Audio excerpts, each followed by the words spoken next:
13 ghost movie start होती है तो हम कुछ आदमी को देखते हैं जो कि एक यार्ड में होते हैं और तभी एक आदमी कार से आता है जिसका नाम साइरस है और वो एक आदमी से पूछता है कि क्या यहाँ पर कोई भूत है। तो वो आदमी कहता है हाँ यहीं पर है और इस आदमी का नाम रहता है डेनिस और डेनिस साइरस को कहता है कि यह बेहद खतरनाक हो सकता है, हमें यहाँ ज्यादा देर नहीं रुकना चाहिए, हमें यहाँ से चले जाना चाहिए। तो साइरस कहता है कि कभी भी नहीं और जैसे ही डेनिस अपनी मेडिसिन लेने लगता है तो साइरस उसकी मेडिसिन फेंक देता है और वह कहता है कि उस भूत को पकड़ने में मेरी मदद करो। और तभी हमें पता चलता है कि डेनिस के पास कुछ शक्तियां हैं जिससे वह पता लगा सकता है कि उसके आसपास कोई स्पिरिट है या फिर नहीं है और वह उस घोस्ट को ढूंढने के लिए अपनी शक्तियों का इस्तेमाल करता है और उसके सर में बहुत ज्यादा जोरों से दर्द होने लगती है और साइरस उस घोस्ट को पकड़ने के लिए एक बॉक्स मंगवाता है। तो अभी वहाँ पर हम लोग दो आदमी को देखते हैं जिसका नाम डेमन और कैलिना रहता है और वह साइरस को रोकने की कोशिश करते हैं। तो साइरस उसको पकड़ लेता है और डेमन साइरस को कहता है कि वह 13वां घोस्ट तुम्हें कभी भी नहीं मिलेगा और उसने साइरस को ऐसा क्यों कहा 13वें भूत के बारे में हमें आगे बहुत जल्द पता चलेगा। आखिर साइरस का मकसद क्या है और वह उस घोस्ट को पकड़ने के लिए एक ब्लड का ट्रक मंगवाता है और वो ट्रक सारे जगहों पर ब्लड डालता जा रहा था। और इसके बाद साइरस एक चश्मा पहनता है। इसके बाद उसके लोग उस बॉक्स का दरवाजा खोलते हैं उस घोस्ट को पकड़ने के लिए और एक सॉन्ग प्ले कर देते हैं जिसमें मंत्र चल रही होती है किसी तरह का। और तभी अचानक से उनके आदमियों को वो घोस्ट मारने लगता है और वो घोस्ट उसके सारे आदमियों को खत्म कर देता है मार करके। और वह घोस्ट डेनिस को भी मारने की कोशिश करता है लेकिन कैसे तो डेनिस उससे बच जाता है और वो घोस्ट एक आदमी को पकड़ के उस बॉक्स में चला जाता है और वो स्पिरिट उस आदमी को मार देता है बहुत ही ब्रूटल तरीके से। और डेनिस यह सब कुछ देख करके काफी डर जाता है। डेनिस साइरस को ढूंढने लगता है कि तभी हम देखते हैं कि साइरस के गले में एक कार का टुकड़ा लग जाता है जिसकी वजह से उसकी मौत हो जाती है। और अब कहानी प्रेजेंट डे में आती है और तभी हम एक फैमिली को देखते हैं और इस फैमिली में करीब 4 मेंबर है और हम लोग एक आदमी को देखते हैं जिसका नाम आर्थर है और उसकी बेटी का नाम कैथी है। और हमें पता चलता है कि यह लोग फाइनेंशियली बहुत ज्यादा वीक हैं और वे लोग आपस में बातें कर ही रहे होते हैं कि तभी वहाँ पर एक आदमी आता है जिसका नाम बेनमोस है और वो आर्थर को बताता है कि मैं आपके चाचा साइरस का वकील हूँ। और यहाँ पर हमें पता चलता है कि आर्थर का चाचा साइरस है और वह वकील आर्थर को एक वीडियो रिकॉर्डिंग दिखाता है जिसमें साइरस आर्थर से कहता है कि मेरे मरने के बाद अब मेरी सारी जायदाद तुम्हारी हो गई है। और वह वकील आर्थर को एक चाबी देता है जो कि काफी अजीब तरह के का रहता है। जिसके बाद साइरस आर्थर को उस घर की कुछ फुटेज दिखाता है जिसको देख करके आर्थर की बेटी काफी खुश होती है। और आर्थर की बेटी उस लॉयर से पूछती है कि हम लोग वहाँ पर कब जा सकते हैं, जिस पर वो लॉयर कहता है कि मैं तो आज ही शाम को वहाँ पर जा रहा हूँ। इसके बाद ये लोग उस घर पर जाने के लिए निकलते हैं और उन लोगों के साथ वो वकील भी होता है जिसमें आर्थर की बेटी काफी ज्यादा वहाँ जाने के लिए एक्साइटेड रहती है। और दूसरी तरफ हम लोग कैलिना को देखते हैं और वह कोई चीज ढूंढ रही होती है और इसके बाद वो अपना बैग पैक करती है कहीं जाने के लिए। और अगली सीन में हम लोग आर्थर को देखते हैं जो कि अब उस घर के पास पहुंच चुके हैं और यह घर देखने में काफी अजीब तरीके का था और इस घर के पूरे वॉल पे कुछ न कुछ लिखा हुआ था जिसके बारे में हमें आगे पता चलेगा कि आखिर ये लिखा हुआ क्या है। और वे लोग इस घर को देख करके काफी एक्साइटेड होते हैं और उसकी तारीफ करते हैं। और तभी हम लोग डेनिस को देखते हैं जो कि उसी घर के पास रहता है। तो आर्थर उससे पूछता है कि तुम कौन हो, तो वो उसको बताता है कि मैं बिजली वाला हूँ और वह ऐसा क्यों कहता है हमें बहुत जल्द पता चलेगा। जिसके बाद वह बताता है कि आपके घर की वजह से आसपास के घर की बिजली गई है और हमें आपका घर चेक करना है। तो वो लॉयर उससे कहता है कि क्या आप कल आ सकते हैं, जिसके बाद डेनिस नहीं मानता है और आर्थर उस घर की डोर खोलता है जो कि काफी अजीब तरीके का रहता है। उस लॉक के लगने की वजह से घर की सारी लाइट अपने आप चालू हो जाती है और हमें पता चलता है कि यह पूरा का पूरा घर शीशे का बना हुआ है और हर एक शीशे पर कुछ न कुछ लिखा हुआ था। और उस घर में हर जगह मशीन लगा हुआ था जो कि काफी अजीब तरीके का दिख रहा था। और उस घर का अचानक से डोर खुल जाता है और इसके बाद वह लोग अंदर जाते हैं और सारे लोग उस घर को देख करके काफी खुश हो जाते हैं। जिसके बाद डेनिस उस लॉयर से पूछता है कि इस घर का हॉल कहाँ पर है, तो वो लॉयर कहता है कि हॉल उस तरफ है। और इस पूरे घर का कंस्ट्रक्शन काफी अजीब तरीके का था। जिसके बाद वो लॉयर आर्थर को कुछ पेपर वर्क करने के लिए ले जाता है और आर्थर अपने बच्चों से कह करके जाता है कि बिना पूछे हुए इधर उधर मत घूमना है। और हम लोग डेनिस को देखते हैं जो कि बेसमेंट में जा रहा होता है और यहाँ हमें पता चलता है कि आखिर डेनिस को इस घर में आने का क्या मकसद था। दरअसल वो साइरस का पैसा लेने आया था जो कि साइरस ने इसी घर में छुपाया है और वो उस पैसे को ढूंढ रहा था। और डेनिस को अचानक से कुछ होने लगता है और दूसरी तरफ हम लोग आर्थर को देखते हैं जो कि उस लॉयर से कहता है कि मुझे यह घर नहीं चाहिए, इसीलिए मैं तुम्हें अकेले में बता रहा हूँ कि यह घर मुझे समझ में नहीं आ रहा है। जिसके बाद वो कहता है कि मैं एक टीचर हूँ, मैं इस घर का रख रखाव नहीं कर सकता। तो लॉयर कहता है कि आपके चाचा साइरस ने बहुत सारे पैसे रखे हुए हैं जिसकी वजह से आपको चिंता करने की कोई जरूरत नहीं है। जिसके बाद दूसरी तरफ हम लोग डेनिस को देखते हैं जिसकी हालत बहुत ज्यादा खराब होने लगती है और वो अपने पॉकेट में से वही चश्मा निकालता है जो कि हम लोगों ने शुरू में साइरस को पहनते हुए देखा था। और वह जैसे ही उसको लगाता है तो उसे अजीब सा कुछ होने लगता है और देखते ही देखते उसके सामने चारों तरफ घोस्ट आ जाते हैं जो कि एक तरह के बॉक्स में बंद थे और वह भागने लगता है। और दूसरी तरफ हम लोग आर्थर के बच्चे को देखते हैं जो कि उस घर में अलग अलग जगह पर जा रहे थे। और तभी आर्थर के पास डेनिस भागता हुआ आता है और वह उसे बताता है कि मैं कोई बिजली वाला नहीं हूँ। और वह उसको बताता है कि मेरा नाम डेनिस रैफकिन है और मैं आपके चाचा के साथ भटकती आत्माओं का शिकार करता था। जिसके बाद डेनिस आर्थर को बताता है कि आपके चाचा भूतों का शिकार किया करते थे। और यह सब सुनकर के आर्थर को काफी अजीब लगता है, वह उसकी बातों पर विश्वास नहीं करता है। जिसके बाद वह उसको कहता है कि पहले आप अपने फैमिली को यहाँ से, और वह उसको कहता है कि आपके चाचा नीचे बेसमेंट में बहुत सारे भूतों को बंदी बना करके रखे हुए हैं। और डेनिस वहाँ से जाने लगता है कि उसे कुछ अजीब सा होने लगता है। जिसके बाद आर्थर उसकी बॉडी को छूता है तो डेनिस को उसके पास्ट के बारे में विजन्स आता है और वो देखता है कि आर्थर की बीवी कैसे जल करके मारी गई थी। और डेनिस आर्थर को कहता है कि मुझे छूना मत। और इसके बाद वो लॉयर बेसमेंट में जाता है और डेनिस जब वो चश्मा लगाता है जिसके बाद ग्लास पर लिखा हुआ ग्लो करने लगता है जैसे कि कोई मंत्र लिखा हुआ हो वहाँ पर। और हमें पता चलता है कि चश्मा को लगा करके वे भूतों को आसानी से देख सकते हैं। और वह वकील बेसमेंट में जा रहा था। जिसके बाद वह एक कमरे में पहुंच जाता है और वहाँ पर एक बैग पड़ा हुआ था और जैसे ही उस बैग को उठाता है जिसके बाद कोई चीज ट्रिगर हो जाती है और वो जैसे ही उस बैग को खोलता है तो उसमें काफी पैसे पड़े हुए थे। जिसके बाद आर्थर डेनिस की बातें सुन करके अपने बच्चों को ढूंढने के लिए जाता है और सबसे पहले वो अपनी बेटी को साथ लेता है और वो कैथी से पूछता है कि बॉबी कहाँ पर है। तो कैथी कहती है कि वह मैगी के पास थी। तब मैगी वहाँ पर आती है और कहती है कि मुझसे वो कहीं गुम गया।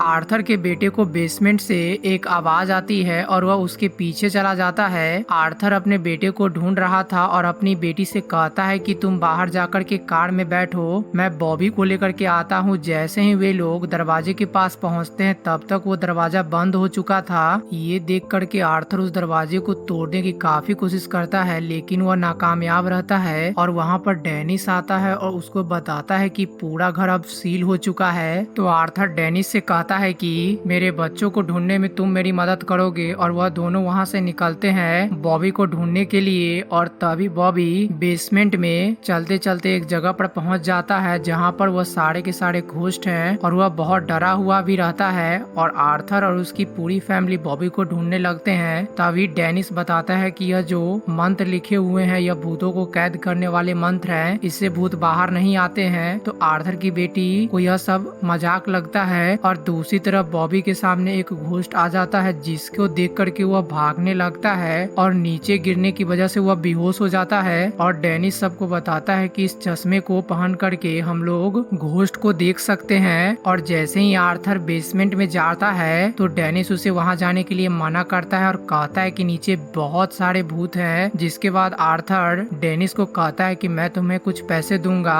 और डेनिस मान जाता है वहां जाने के लिए बेसमेंट में। और दूसरी तरफ जब बॉबी को होश आता है तो उसे कुछ आवाज सुनाई देती है और वह अपना चश्मा लगाता है कि तभी उसकी मॉम दिखाई देती है जो कि जली हुई थी और वह उसको अपने फादर के पास जाने के लिए कह रही होती है। और तभी वहाँ पर हम लोग साइरस को देखते हैं जो कि उस बच्चे को पकड़ लेता है और तभी वे लोग बेसमेंट में बॉबी को ढूंढ रहे होते हैं और इसके बाद दोनों अलग अलग ग्रुप में बॉबी को ढूंढने लगते हैं। और मैगी डेनिस की बातों पर बिलीव नहीं कर रही होती है तो डेनिस उसको अपना चश्मा देता है और जैसे ही वह उस चश्मे को पहनती है तो वहाँ पर उसे भूत दिखाई देता है जिसको देख करके वह काफी डर जाती है। और दूसरी तरफ आर्थर को उसके बेटे का टॉय मिलता है जिसमें बॉबी की चीखने की आवाज रिकॉर्ड हो गई थी और यह सुनकर के आर्थर काफी डर जाता है। जिसके बाद आर्थर थोड़ा आगे बढ़ता है कि तभी उसकी बेटी वह चश्मा लगाती है और उसके सामने अचानक से वो घोस्ट आ जाता है जिसके बाद वह डर जाती है और काफी जोरों से चिल्लाती है तो वह स्पिरिट उसे नीचे गिरा देती है और वह स्पिरिट उसको मारने लगता है और उसको काफी इंजर्ड कर देता है। और आर्थर को कुछ भी समझ नहीं आ रहा होता है कि आखिर हो क्या रहा है। और तभी हम लोग वहाँ पर कैलिना को देखते हैं जो कि उस घोस्ट से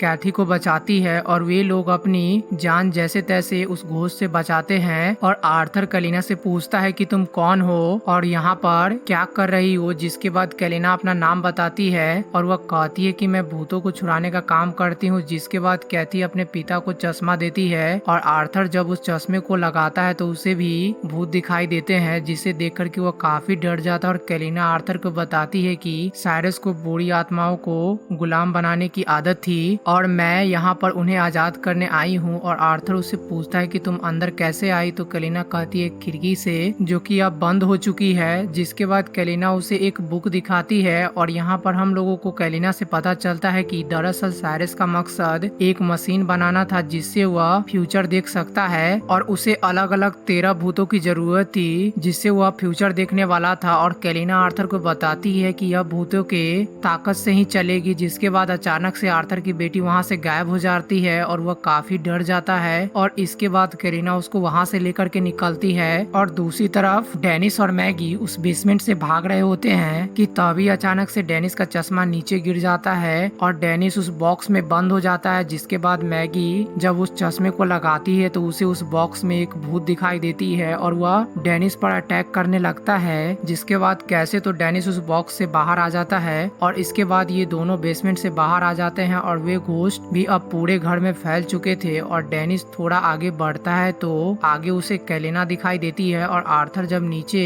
होता है कि तभी एक घोस्ट का बॉक्स ओपन हो जाता है और वो आर्थर की तरफ बढ़ रहा होता है उसे मारने के लिए। लेकिन कैसे तो आर्थर उस घोस्ट से बच जाता है और वे लोग लाइब्रेरी की तरफ जा रहे थे कि तभी अचानक से वहाँ पर वही घोस्ट आ जाता है जिसने कैथी पर हमला किया था और वो घोस्ट आर्थर को काफी इंजर्ड कर देता है। जिसके बाद वे लोग आर्थर को लेकर के वहाँ से भागने लगते हैं और वे लोग भागते हुए फाइनली लाइब्रेरी में पहुँच जाते हैं। जिसके बाद कैलिना और डेनिस में काफी आर्गुमेंट होती है और कैलिना आर्थर को बताती है कि तुम्हारी बीबी भी उन भूतों में से एक है और डेनिस ने ही तुम्हारी बीबी को पकड़वाया था साइरस से। यह सब कुछ सुनकर के आर्थर को काफी गुस्सा आता है और डेनिस आर्थर से माफी मांगता है इस सब के लिए। और इसके बाद कैलिना उसको बताती है कि यह पूरा का पूरा घर कोई घर नहीं है, यह बल्कि एक मशीन है। और वह कहती है कि मेरी बात मानोगे तो तुम अपने बच्चों को बचा सकते हो और अपनी बीबी को इस कैद से निकाल सकते हो। फिर साइरस के बारे में वो बताती है कि साइरस को इस मशीन को चलाने के लिए 13वें भूत की जरूरत है और वो भी अलग रहना चाहिए जो कि खास तरीके से मरा हुआ हो। और वह उसे 12वें भूत के बारे में बताती है जिसमें उसकी वाइफ भी रहती है। वह बताती है कि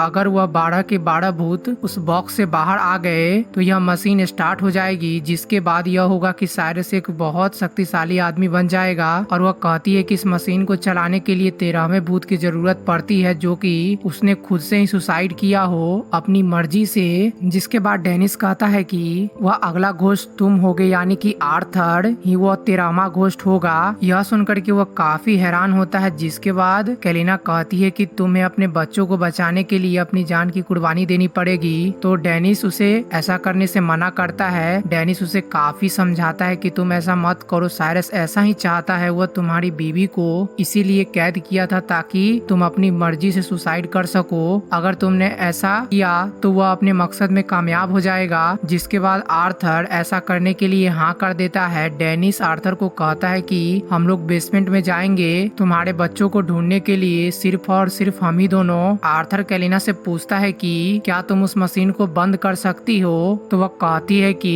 तुम बंद करने की बात कर रहे हो, मैं तो उसे बम से उड़ाने की सोच रही हूँ। और वो दोनों एक मंत्र का गिलास लेकर के वहाँ से निकलते हैं अपने बच्चों को ढूंढने के लिए। मैगी और कैलिना जाते हैं उस मशीन के तरफ उसे बंद करने के लिए और फाइनली वे दोनों उस मशीन वाले रूम में पहुंच जाते हैं जो कि काफी अजीब तरीके से घूम रहा होता है। इसके बाद वो 12वां भूत भी आजाद हो जाता है और वह डेनिस और आर्थर के पास आ रहा था। और दूसरी तरफ हम लोग मैगी को देखते हैं उसी मशीन वाले रूम में और तभी अचानक से वहाँ पर साइरस आ जाता है, जिसे देख करके मैगी काफी डर जाती है। और तभी कैलिना अचानक से मैगी पर हमला करके उसे बेहोश कर देती है। और यहाँ पर हमें पता चलता है कि कैलिना साइरस के साथ है। वह दरअसल इन दोनों का प्लान रहता है कि आर्थर की पूरी फैमिली को यहाँ पर फंसाने का। और यहाँ हमें पता चलता है कि साइरस अभी भी जिंदा है। और तभी दूसरी तरफ डेनिस आर्थर को शीशे के गिलास के पीछे बंद कर देता है और खुद बाहर आ जाता है। और तभी वहाँ पर वह भूत आ जाता है और डेनिस को काफी ब्रूटल तरीके से मार देता है। यह देख करके आर्थर काफी रोने लगता है। और दूसरी तरफ साइरस और वह मंत्र वाली टेप स्टार्ट कर देता है, जिससे वहाँ पर एक मंत्र चलने लगती है और वह सारे के सारे घोस्ट खींचे हुए उस सर्कल वाले रूम में आ जाते हैं। जिसके बाद साइरस कैलिना को किताब लाने के लिए भेजता है और जब वह बाहर आ रही होती है तो साइरस एक बॉक्स का दरवाजा बंद करके उसे अंदर ही बंद कर देता है और कैलिना को 2 दरवाजों के बीच में दबा करके मार देता है। और हम लोग आर्थर के बच्चों को देखते हैं जो कि उसी मशीन वाले रूम में होते हैं। और आर्थर वहाँ पर आता है और जब वह अपना चश्मा लगाता है तो उसे वहाँ पर वही 12 के 12 भूत दिखाई देते हैं जो कि वहाँ पर खड़े हुए थे। और आर्थर समझ जाता है कि कैलिना उसे फंसा रही थी। और अब आर्थर अपना चश्मा उतारता है तो उसे साइरस दिखाई देता है और वह समझ जाता है कि वह अभी भी जिंदा है। तो वह देख करके आर्थर उसे मारने के लिए आगे बढ़ता है। जिसके बाद साइरस आर्थर को बहुत मारता है, उसे सुसाइड करने पर मजबूर करता है और वह उसको बताता है कि तुम ही वह मेरे 13वें भूत हो। और मैगी उस मशीन को बंद करने लगती है, जिसकी वजह से मशीन खराब होने लगती है। और मौका देख करके आर्थर साइरस को नीचे गिरा देता है और वह सारे के सारे भूत साइरस को ही मार देते हैं। और फाइनली वो मशीन बंद हो जाती है। और इसके बाद आर्थर अपने बच्चे को बचाने के लिए आगे जाता है और कैसे तो आर्थर बचते हुए उस ब्लेड को पार कर लेता है और पूरा का पूरा घर डिस्ट्रॉय होने लगता है और सारे के सारे भूत आजाद हो जाते हैं। और तभी वहाँ पर आर्थर की वाइफ आती है अपने बच्चों से मिलने के लिए और उसे मिल करके वहाँ से चली जाती है। और यह मूवी यहीं पर खत्म होती है।